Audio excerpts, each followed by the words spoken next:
은혜 받으실 말씀은 창세기 22장 6절에서 8절까지 말씀입니다. 창세기 22장 6절에서 8절까지 말씀을 다 같이 봉독하겠습니다. 아브라함이 이에 번제나무를 가져다가 그의 아들 이삭에게 지우고 자기는 불과 칼을 손에 들고 두 사람이 동행하더니 이삭이 그 아버지 아브라함에게 말하여 이르되 내 아버지여 하니 그가 이르되 내 아들아 내가 여기 있노라. 이삭이 이르되 불과 나무는 있거니와 범죄할 어린 양은 어디 있나이까? 아브라함이 이르되 내 아들아 번제할 어린 양은 하나님이 자기를 위하여 친히 준비하시리라 하고 두 사람이 함께 나아가서 아멘. 함께 인사 나누겠습니다. 오늘은 참으로 좋은 날입니다. 우리 모두에게 좋은 일이 일어납니다.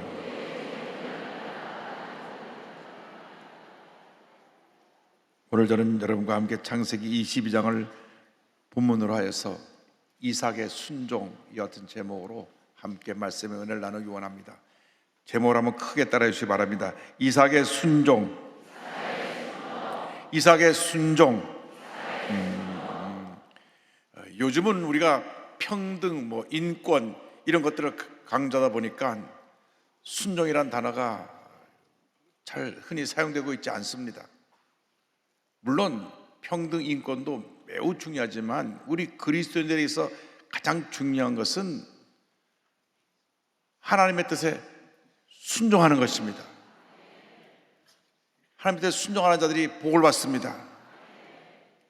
우리가 우리의 생각과 우리의 계획대로 살아가면 늘 문제투성이의 삶을 살아가게 되지만 하나님의 뜻에 순종하면 하나님께서 우리의 앞길을 인도해주시고 우리에게 형통의 복을 허락해 주시는 것입니다. 오늘의 말씀은 구약의 갈보리 사건으로 불리우는 이삭의 번제에 대한 이야기를 말씀해 주고 있습니다. 잘 아는 대로 아브라함이 100세 때에 아들 이삭을 얻었습니다. 그런데 그 이삭의 뜻이 뭐냐? 웃음입니다. 웃음. 이삭의 이름 그대로 이삭이 태어나자마자 이삭은 온 집안의 기쁨이 되었고 웃음이 되었습니다. 이삭을 바라보면서 매일매일 아브라함과 사라는 행복한 날을 보냈습니다. 그런데 하나님께서 자기 눈에 넣어도 아프지 않을 이삭을 모래 땅에 있는 한 산에 가서 번제로 드리라고 명령하신 것입니다. 잘 아는 대로 이삭은 그 하나님의 말씀에 순종했습니다. 일생을 살아가는 동안 우리가 가장 중요한 것은 하나님의 말씀에 순종하는 삶을 사는 것입니다. 우리가 사람의 말을 듣고 이렇게 흔들리고 저렇게 흔들리고 상처받고 무너지지 말고 주님의 음성을 듣고 그 말씀에 순종하고 결단해서 복받은 인생을 살아가는 하나님의 자녀가 되어야 하는 것입니다. 그런데 하나님은 눈에 안 보이고 사람은 눈에 보이니까 눈에 보이는 사람의 말을 듣고 우리가 쉽게 상처받고 흔들리고 무너집니다. 우리 그리스도인들은 이제 주님 안에서 성숙한 믿음이 되어서 사람의 말에 따라서 왔다 갔다 움직이고 동요하는 그런 모습이 아니라 하나님의 음성을 듣고 결단하고 순종해서 큰 복을 받는 하나님의 일꾼이 되어야 할 것입니다. 주여 내게 말씀하옵소서. 내가 주의 말씀을 듣기 원하나이다. 순종할 때 하나님께서 복을 내려 주시는 것입니다. 아브라함이 순종을 통하여서 믿음의 조상이 되었습니다. 그런데 하루아침에 그가 성숙한 믿음으로 말씀에 온전하게 순종한 것은 아닙니다. 75세 때 하나님이 그를 부르실 때 고향, 친척, 아버지 집을 떠나 내가 내게 보일 땅으로 가라 명령하셨는데 그 말씀을 온전히 순종하지 아니하고 친척 조카 롯을 데리고 갑니다. 이 롯을 데려가서 아주 많은 어려움을 겪습니다. 하나님 말씀에 온전히 순종하지 못하니까 시련이 다가온 것입니다. 또 가나안 땅에 가서 기근이 드니까 애굽으로 가면 식량이 풍부하다 그래서 하나님 음성도 안 듣고 애굽으로 내려갔다가 왕에게 부인을 빼앗길 뻔도 했습니다. 또 그 뒤에 성경의 기록을 보면 그랄 지방에 하나님 음성도 안 듣고 그냥 내려갔다가 거기서 또 부인을 빼앗길 뻔했습니다. 이렇게 많은 연단 끝에 믿음이 자라서 그는 온전한 순종의 사람, 믿음의 사람, 하나님께 인정받는 주님의 일꾼이 되었던 것입니다. 아브라함은 25년이나 긴 세월을 통해서 연단받고 성숙한 믿음이 되고 또 이삭을 바치는 순종을 통해서 믿음의 조상이 되었는데, 그와 정반대로 이삭은 단번에 순종함으로 하나님의 큰 복을 받는 하나님의 자녀가 되었습니다. 이삭의 순종에 대해서 생각해 보기를 원합니다. 이삭은 순종형의 자녀였습니다. 한 번도 아버지 말씀을 거역한 적 없고, 아버지가 뭐라 하면 네 순종하는 참으로 착하고 성실한 아들이었습니다. 그런데 아버지가 어느 날 하나님께서 모래 땅에 있는 한 산에 가서 번제를 드리라 하니 같이 가자 하고 자기를 데려가는데, 번제 드릴 나무도 갖고 가고 불도 갖고 가는데 번제 드릴 양이 없이 가는 것입니다. 떠날 때부터 이상했습니다. 왜 아버지가 양을 가지고 가지 않지? 집에서 가장 귀한 양을 가지고 가는 그것이 우리 믿음의 사람들의 모습인데 아버지가 그냥 가는 것입니다. 그래도 묻지 않고 따라갔습니다. 무엇인가 계획이 있으겠지. 산에 올라가는데 아버지가 불을 들고 올라가면서 번제 쓸 나무를 메고 따라오라고 하는데 이상했습니다. 그래서 묻습니다. 창세기 22장 7절에 이삭이 그 아버지 아브라함에게 말하여 이르되 내 아버지여 하니 그가 이르되 내 아들아 내가 여기 있노라. 이삭이 이르되 불과 나무는 있거냐 번제할 어린 양은 어디 있나이까. 아버지가 올라가는데 양이 없이 올라가니까 따로 올라가다가 물은 것입니다. 직감적으로 혹시 나를 드리려고 하는가 하는 그런 생각도 했을지 모릅니다. 근데 아브라함이 하나님이 준비하실 거야, 무조건 따라와라. 그래서 이삭은 더 이상 묻지 않고 묵묵히 따라 올라갔습니다. 그런데 하나님이 지시하신 곳에 가서 나무를 펴서 제단을 만든 다음 그 다음 아버지가 갑자기 돌면서 하나님이 널 바치라 그랬다 하고 그걸 붙잡습니다. 그때 성경학자들이 생각하기는 그의 나이가 20세 정도 되었다고 봅니다. 그러니까 아버지는 120세가 넘은 그 나이인데 아버지가 그를 붙잡아 칼을 들었을 때 그는 뿌리치지 않았습니다. 창세기 22장 9절 10절에 보니까 하나님이 그에게 일러 주신 곳에 이른지라 이에 아브라함이 그곳에 제단을 쌓고 나무를 버려놓고 그의 아들 이삭을 결박하여 제단 나무에 놓고 손을 내밀어 칼을 잡고 그 아들을 잡으려 하니, 20세가 된 이 혈기왕성한 아들이 아버지 왜 그러세요? 지금 제정신이에요 하고 떠밀어 냈더라면 아버지가 그냥 뒤로 나가 잡아줬을 것입니다. 그런데 하나님께서 너를 바치라 그런다는 그 말 한마디에 그냥 순종했습니다. 그래서 순순히 묶여서 그 단에 올라간 것입니다. 아버지가 칼을 들어서 자기를 죽이려 할 때도 그는 동의하지 않았습니다. 이렇게 이삭은 순종하는 하나님의 귀한 자녀였습니다. 아버지의 권위에 순종하고 하나님께 순종한 그 이삭의 순종을 통하여 하나님이 영광을 받으셨습니다. 아버지의 순종하는 것이 하나님을 기쁘시게 하는 것이라는 그 믿음이 있었기 때문에 전적으로 이삭이 순종했던 것입니다. 이렇게 이삭이 아버지의 전적으로 순종한 것처럼 예수께서도 아버지의 뜻, 하나님의 뜻을 전적으로 순종하셔서 십자가에 달리신 것입니다. 이삭의 순종과 예수님의 순종을 비교해 보기 원합니다. 이삭의 순종은 장차 예수 그리스도의 십자가의 순종과 희생을 예표합니다. 이삭이 아브라함의 뜻에 전적으로 순종한 것 같이 예수 그리스도께서 전적으로 하나님의 뜻에 순종하셔서 십자가 달려 온 인류의 죄를 대신하여 죽으신 것입니다. 그래서 예수님의 희생으로 말미암아 온 인류에 향한 구원의 문이 열려서 누군지 예수를 믿기만 하면 구원받게 되고 하나님의 자녀가 되는 복을 받게 된 것입니다. 아브라함이 사랑하는 독자 이삭을 하나님께 바친 것처럼 하나님께서 가장 사랑하는 독생자 예수 그리스도를 십자가 달려 죽게 하심으로 우리를 죄에서 구원해 주신 것입니다. 빌립보서 2장 6절로 8절은 설명합니다. 그는 근본 하나님의 본체시나 하나님과 동등함을 취할 것으로 여기지 아니하시고 오히려 자기를 비워 종의 형체를 가지사 사람들과 같이 되셨고 사람의 모양으로 나타나사 자기를 낮추시고 죽기까지 복종하셨으니 곧 십자가에 죽으심이라. 죽기까지 복종하셨으니 곧 십자가에 죽으심이라. 그가 십자가에 죽으심으로 말미암아 예수님의 흘린 피가 온 인류의 죄를 사해서 누구든지 예수를 믿기만 하면 구원을 받는 놀라운 은혜가 임하게 된 것입니다.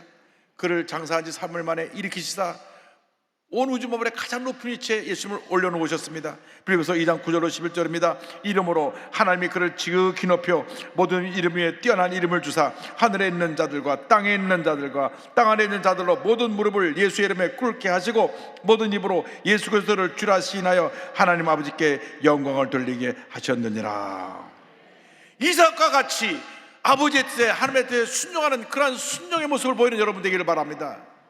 예수 이름처럼 하나님의 뜻이라면 전적으로 순종해서 자신의 목숨까지라도 하나님의 영광에서 내놓을 수 있는 그런 믿음의 사람이 되기를 주님의 이름으로 축원합니다. 하나님의 뜻에 순종하지 아니하고 자기 뜻을 내세웠던 사울왕에게 사무엘이 이와 같은 말씀을 했습니다. 사무엘상 15장 22절입니다. 사무엘이 이르되 야훼께서 번제와 다른 제사를 그의 목소리를 청종하는 것을 좋아하신 것 같이 좋아하시겠나이까. 순종이 제사보다 낫고 듣는 것이 수장의 기름보다 나으니. 하나님 앞에서 순종의 사람이 되기를 바랍니다. 사람들의 말에 의해서 움직이지 말고 하나님의 말씀에 순종해서 주의 뜻을 이루는 복된 하나님의 자녀이 다 되시길 바랍니다. 주님의 뜻에 순종할 때 때때로 어려움이 있고 문제가 있고 고난의 과정을 통과할 때도 있지만 궁극적으로 하나님 모든 것을 하며가 선을 이루게 하시고 놀라운 은혜와 축복을 우리에게 부어주시는 것입니다. 우리가 순종하는 큰 믿음의 사람이 될 때 우리 삶에 하나님의 은혜와 축복이 날마다 넘쳐나게 될 것입니다.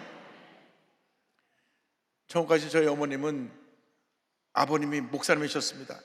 평양신학교 8회 졸업생인 김용사 목사님이 저희 외할아버님이신데 외할아버님께서 황해도 장현에 7군데 교회를 세우시고 자전거를 타고 다니면서 그 교회를 돌보셨는데 그 어머님이 아버님 원룸하지 못하고 북한에 있으니까 순교하셨을까 생각하시면서 늘 천국 가면 우리 아버님 뵈야 할 텐데 하시던 말씀이 기억납니다. 그런데 저희 자녀들을 다 앉혀놓고 늘 하신 말씀이 너희들은 늘 주의 종의 말씀에 순종해야 된다. 순종해야 된다. 주의 말씀에 순종해야 된다. 절대 주의 종의 말씀할 때 뭐라고 토를 달지 말고 순종해라. 순종해라. 그래서 저희들이 어릴 때부터 순종을 배웠습니다. 저는 그래서 여도순복음교회 1964년 4월달 처음 출석한 이후로 지금까지 우리 조영희 목사님 말씀할 때 한 번도 아니요라고 해본 적이 없습니다. 그저 네 한 겹밖에 없습니다. 1982년에 조 목사님이 저를 부르시더니만 이 목사 미국 가서 공부 좀 하고 와라. 그래가지고 저하고 제 아내하고 저는 템플대학교에 가서 박사학위 공부를 하고 집사람은 메릴랜드에 가서 공부를 했는데 공부를 하는 도중에 워싱턴에 교회에 문제가 생겨서 목회자 갖다 놓고 어려워서 목사님 어떻게 할까요? 가서 교회를 돌봐라. 그래서 제가 워싱턴 수보원제 교회 가가지고 그곳에 가서 또 교회를 다 짓고 조기 목사님 모시고 헌당 예배를 드리는데 설교를 한참 하시다가 제가 이호 목사 빌려줬으니까 도로 데려가겠습니다. 그래갖고 와 웃었어요. 그 다음 해 선교 때 들어오니까 이 목사 이제 들어와라. 그래서 제가 순종해서 들어왔습니다. 한국에 들어와서 국제신학연구원장하고 한스대 교수, 한스대 교육장을 하면서 이제 열심히 선교 있었더니만 목사님께서 미국에 세운 베데스다가 대학교가 있는데 미국 학력 인정을 받는 정규 대학이 돼야 되니까 가서 학력 인정을 받아라. 그래서 베데스다 대학교 총장으로 임명하셔갖고 가서 학교를 인준을 다 받고 이제 정규 대학이 되니까 이 목사 이제 동경 가서 교회를 져라. 그래가지고 제가 또 동경에 또 가가지고 교회를 다 지으니까 건축을 타고 난 다음에 조 목사님 수고했다 돌아와라. 그래가지고 한국에 제가 다시 2002년에 돌아와서 교무 담당 부목사를 하고 있었습니다. 이제 내가 이제 그만 고생시킬게 하고 저를 데려오시더니만 조금 있다가 목사님 저를 다시 부르시더만, 이 목사 LA는 나성수 목교에 문제가 생긴데 좀 갈래? 제가 쉰이 훌쩍 넘은 나이인데 목사님 가라고 하시니까 네 하고 가서 열심히 교회를 섬기고 있었는데 어느 날 한국에서 연락이 왔습니다. 조영 목사님이 후임을 뽑는데 7명 중에 제가 들어가게 되었고 1차 투표에서 2차 투표에서 표를 제일 많이 얻어가지고 제2대 담임 목사로 뽑혔으니까 이 목사 들어와라 또 그래서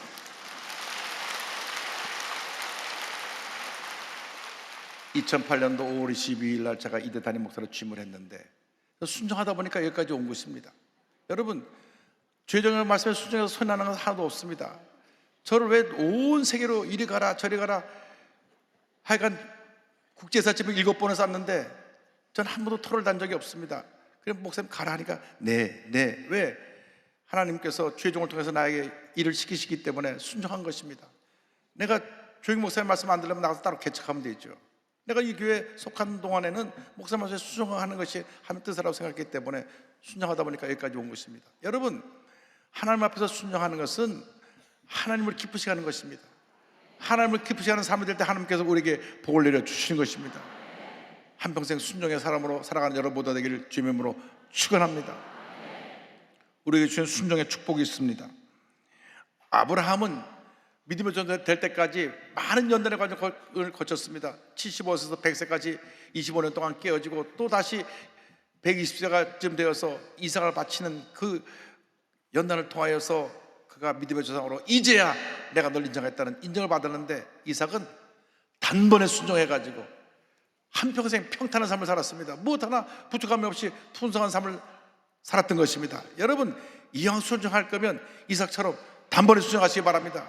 이리 터지고 저리 터지고 나중에 천부의 점 손들고 옵니다. 깨지고 나서 순종하지 말고 처음부터 순종해서 복받은 인생을 살아가길 바랍니다. 그러다 보니까 하나님께서 훌륭한 아내 리브가 주시고 그리고 농사를 지었을 때 100배 축복도 주신 것입니다. 성경을 보니까 창세기 26장 12절 13절에 이삭이 그 땅에서 농사하여 그 해에 100배나 얻었고 여호와께서 복을 주심으로 그 사람이 창대하고 왕성하여 마침내 거부가 되었다. 성경은 말씀합니다. 그 당시 얼마나 물이 귀했든지 우물을 파서 물을 찾기가 참 어려웠는데 이삭은 땅만 파면 물이 나왔습니다. 창세기 26장 19절입니다. 이삭의 종들이 골짜기를 파서 샘꾼을 얻었더니 22절에 이삭이 거기서 옮겨 다른 우물을 팠더니 그들이 다투지 아니하였으므로 그 이름을 르호봇이라 하여 이르되 이제는 여호와께서 우리를 위하여 넓게 하셨으니 이 땅에서 우리가 번성하리로다 하였더라. 물을 파면 샘물이 터져나오니까 그 지역에 있는 사람들이 와서 우리 물이라고 때를 쓰고 달려드니까 그럼 가져가라고. 딴 데 가서 또 파면 또 물이 터져났습니다. 또 쫓아가서 우리 물이라고 내놓으라고 가져가라고. 그 물을 물을 파서 물 나오기 힘든데 파기만 나오니까 또 가서 물이 터져나오니까 아유 저 사람은 우리가 물 쫓아가서 뺏어봐야 소용없다. 물줄기가 따라다니는가 보다. 그 정도로 이삭이 복을 받았습니다. 그래서 그들이 두려움이라고 왔습니다. 저렇게 하나님이 함께 하시고 복을 주시니까 저 사람하고 잘 지내야지. 우리가 잘못했다간 오히려 하나님께 벌을 받겠다. 그래서 저들이 찾아왔습니다. 창세기 26장 28절 29절입니다. 그들이 이르되 여호와께서 너와 함께 계심을 우리가 분명히 보았으므로 우리의 사이 곧 우리와 너 사이에 맹세하여 너와 계약을 맺으리라 말하였노라. 너는 우리를 해하지 말라. 이는 우리가 너를 범하지 아니하고 선한 일만 내게 행하여 내가 평안히 가게 하였음이니라. 이제 너는 야훼께 복을 받은 자니라. 할렐루야.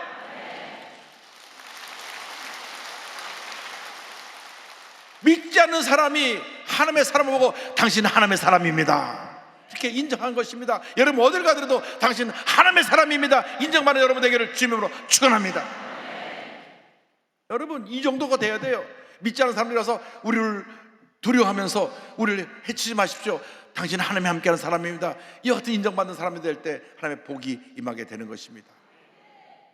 제가 오린교회 신성우 장로님 간증을 소개하려고 하는데 많은 신을 통해 하나님께 순종하는 법을 배웠고 순종을 통해 하나님의 큰 복을 받은 하나님의 일꾼이 되었습니다. 이분은 건설자재 전문기업 하우시티아를 이끄는 대표님이신데 군대를 졸업하고 건설회사 3부 통원에 입원해서 우리나라 아주 굴제 건설회사인데 국내 및 해외에 사용되는 모든 건설자재를 구매하는 업무를 담당하면서 대한건설자재협회 회장을 2년이나 지냈습니다. 그래서 이 건축 자재를 구입하고 하는 그 모든 일에 자문을 활동하면서 우리나라 건설 발전에 크게 기여했습니다. 사회적으로는 승승장구하는 인생이었지만 신앙적으로는 의무적으로 주일날만 예배에 나오는 것이 전부였습니다. 첫 번째 시련이 다가온 것이 39살 나이에 위암이 찾아온 것입니다. 그가 위암 말기 판정을 받고 이제 죽었구나 생각하니까 그동안에 교회만 왔다 갔다 하는 것을 후회하고 교회 나가서 새벽에 막 부르짖으면서 살려달라고 교회가 떠나도록 신 앞에 기도하고 또 기도하고 기도했습니다. 울부짖으며 아직 내가 나이가 이렇게 젊은 나이에 40도 안 되는데 내가 위암으로 죽으면 안 됩니다. 나를 살려달라고 기도하니까 하나님의 은혜가 임해가지고 그가 위를 3분의 1 자라내고 나서 전혀 그 후에 후유증 없이 건강한 모습으로 회복이 되었습니다. 할렐루야.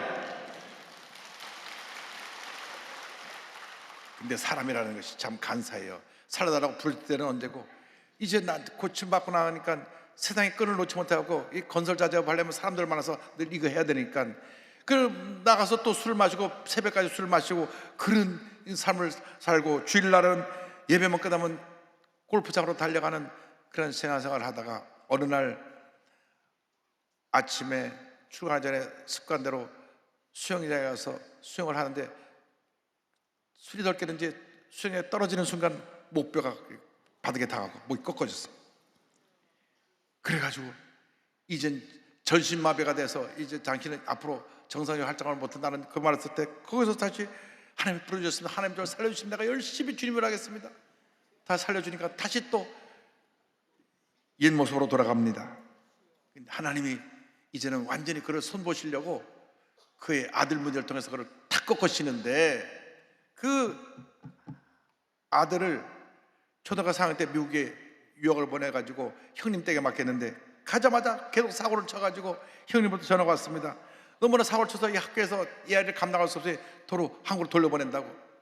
한국에 돌아왔는데 얘는 학교도 안 가고 PC방에 살면서 그냥 자기 마음대로 인생을 삽니다.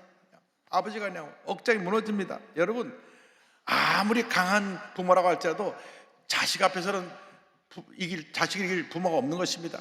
자식이 막 엉망진창인 삶을 살 때 부모하면 어떻게 했습니까? 막 부모는 그 자식 때문에 애간장에 타는 것입니다. 그래서 하나님 부르짖습니다. 하나님 아버지 우리 아들을 살려달라고 눈물로 기도하고 또 기도하고 기도하는데 그가 꿈인지 생신지 환상을 보게 되는데 아들이 유리관에 거꾸로 쳐박았고 이 목이 꺾이다시피 환상에서 살려달라고 소리 지르는 것을 보았습니다. 아들이 그만큼 지금 여러 가지로 문제가게 살고 있다는 걸 알게 되었습니다. 그때로부터 눈물로 기도하며 아들을 품고 기도하니까 아들이 아버지의 마음을 이해하고 두려기 시작해서 차츰차츰 변화돼서 아들이 완전히 변화된 모습이 되었습니다. 할렐루야. 하나님께서 아들을 손대시니까 결국은 두 손 두 발 다 드는 것입니다. 그때가 자기가 자신의 성공을 해서 사람들과의 관계를 너무 중요시 해가지고 교회를 다니면서도 늘 과음하고 했던 그 모습을 철저히 회개하고 그가 회사에서 퇴사한 후에 하우CTR이라고 하는 회사를 세웠는데 하우는 하나님이 우리와 함께 하신다는 이름에서 하우를 땄습니다. 월요일마다 직원 예배를 드리고 자신의 기업이 하나님께 인정받는 믿음의 기업으로 성공기를 기도하면서 이런 고백합니다. 성공하기 위해 누군가와 관계를 계속 이어가려고 했습니다. 사람들과의 관계에서 빠지면 나만 도태될 것 같고 홀로 남겨질 것 같은 두려움 때문입니다. 사람들은 손을 잡고 달려가고 있는데 나만 혼자 가만히 있으면 어찌하는 불안도 있었기 때문입니다. 그러나 하나님이 그런 것들을 다 아무 의미 없는 것이라고 말씀하셨습니다. 세 번의 시련을 통해 하나님을 만났고 비로소 나의 욕구들을 내려놓게 되었습니다. 돌이켜보면 감사하지 않은 것이 하나도 없습니다. 할렐루야. 그는 이 세 번의 시련을 통해서 완전히 깨어져서 하나님 앞에 헌신하고 충성한 장로님으로 거듭나게 되었고 또 귀한 사업을 일으켜서 하나님 앞에서 크게 쓰임받고 있는 일꾼이 되었습니다. 여러분 순종이 우리 신앙생활의 열쇠입니다. 성공의 열쇠입니다. 내 뜻과 내 법대로 살지 말고 전폭적으로 깨어지고 나셔서 주의 뜻에 순종하는 여러분 모두가 되기를 바랍니다. 독일의 슈몰케라고 하는 목사님이 하루는 사모님과 함께 멀리 타 지역에 신방을 갔다가 돌아오는데 목사님 댁 동네가 저 멀리서 보는데 연기가 오르고 있는 모습을 보았습니다. 불이 난 것입니다. 혹시나 하고 해서 달려가 보니 집에 불이 났고 아들 둘이 손을 둘이 부둥켜 안고 죽어 있었습니다. 이 목사님이 그 자리에서 무릎을 꿇고 통곡을 했습니다. 하나님, 내가 주님 일을 하는데 내가 어떤 일이 있을 수 있습니까? 그때 하나님께서 내가 내 아들 예수를 십자가 못 박은 마음이 이제 이해가 되느냐? 그래서 그가 그 눈물을 흘리면서 십자가의 은혜를 깨닫고 다시 일어나면서 남은 인생 한 명을 위해서 바치는데, 그때 지은 전성이 내 주여 뜻대로입니다. 내 주여 뜻대로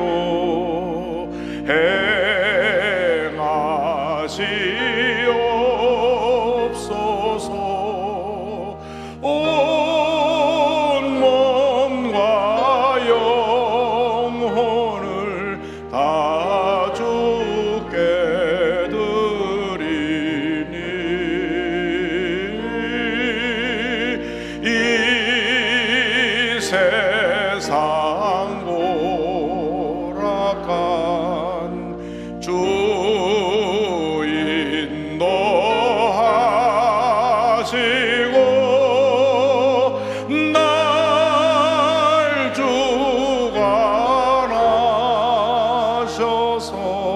뜻대로 하소서.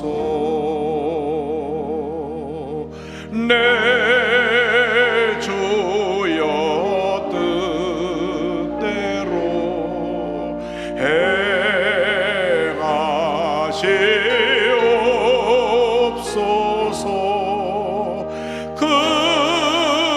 근심 중에도 낙심케 마소서.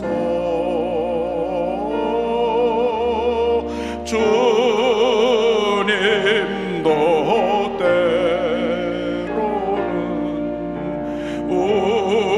울기도 하셨네. 날 주관하셔서 뜻대로 하소서. 기도하겠습니다. 사랑과 은혜와 자비가 무한하신 하나님 아버지, 내 뜻대로 살다가 우리들은 깨어지고 넘어지고 다치고 상처투성의 인생을 살았습니다. 주님, 온전히 순종하는 삶을 살기 원합니다. 하나님 뜻대로만 살기 원하오니 우리 일생을 인도하여 주옵소서. 예수님의 이름으로 기도 올리옵나이다. 아멘.